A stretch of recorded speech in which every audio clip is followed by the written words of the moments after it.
Islanders are relying on food banks. Meanwhile, prices at the grocery store aren't expected to go down. News 12's Joe Arena breaks down those eye-opening findings. Food insecurity is so serious right now here on Long Island that Long Island Cares was recently compelled to do a study. And in that study, some very revealing findings, including one of which that says the biggest reason why people use these food banks is the cost of food. It was time to really assess who are we serving and how are we serving them. And that's why Long Island Cares recently conducted a study to find this out. Everything from why people are using the food pantries to who is using them and what their needs are.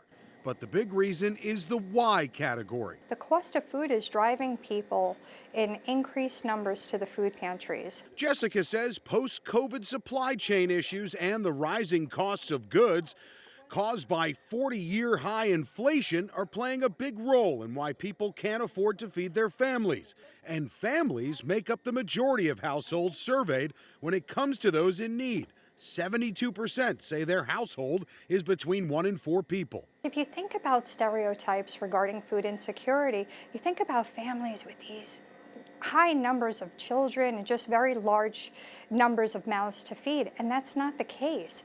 And as for which ethnic group here on Long Island relies most heavily on these pantries? And now 54% of the people utilizing the emergency food network are of Hispanic origin. And another eye-opening fact found in this study, they say, is that the majority of people surveyed reported an income of less than $25,000 a year. How does anybody survive on that? And if anyone knows this struggle, it's Jim McDonald. Jim has been a volunteer at this pantry in Lindenhurst for 6 years. When I was a kid, I had to stand online to get food with my mother. I feel comfortable with them.